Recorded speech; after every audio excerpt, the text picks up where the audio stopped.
Honestly, I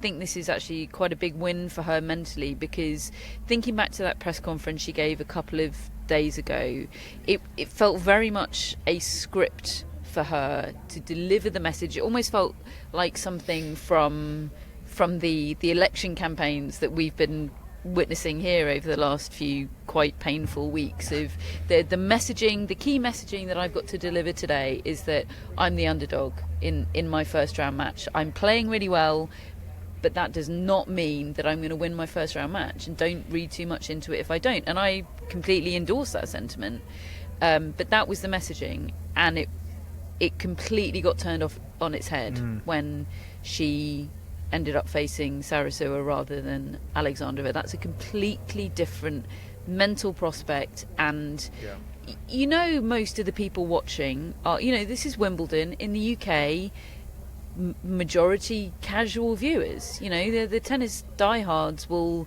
know what's what, but most people are going, who's this Sarasua girl? Oh, she only got in at the last minute. She couldn't even win through qualifying. She'll beat her easily. Yeah, exactly. It's a completely different prospect, and she didn't play her best, Raducanu, and I think that's big, that win. Got the job done, and I realise I've said I think she can reach the semis, and because I've got to go for someone, and and that's how highly I rate her. But if she loses to Elisa Mertens, it's okay.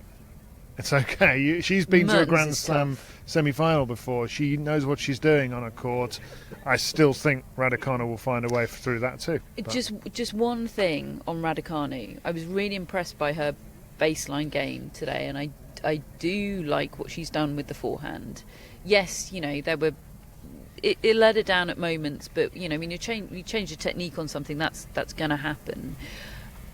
She was poor at the net, really poor at the net. 7 out of 23 points won at the net, and it was quite glaring. And Sarasua really cottoned onto it as a tactic. She was playing a lot of not particularly great drop shots, but all it took really was to draw Raducanu in, and that was the point over. And look, when you're nervous and tight, the touch is something that goes. So I cut her a bit of slack on that, but that is just an area of worry for me, because her movement looked great, I thought, but if you're great moving up to the net but you're poor when you get there, that's kind of not a great trade-off. Yeah, I mean, you watched this match more closely than I did, but I really sensed that Sarasua was using the drop shots and bringing Raducanu in, and I think there is a difference between coming in on your terms and coming in on your opponent's terms. Like, I think it's easier, obviously, to come in on your terms and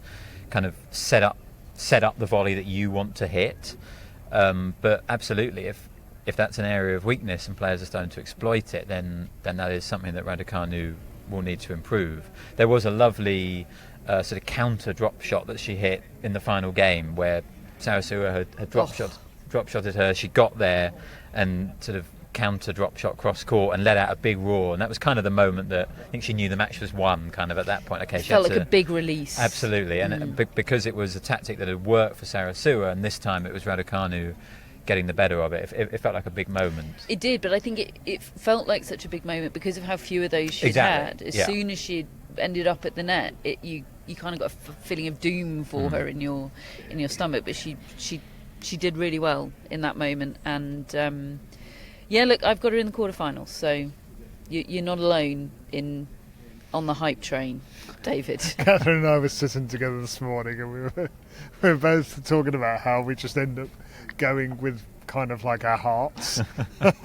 Things that we'd quite like to see happen, or people that give us the vibes. Yeah. Andreescu in the quarterfinal is very heart over head, isn't it? Yeah. But maybe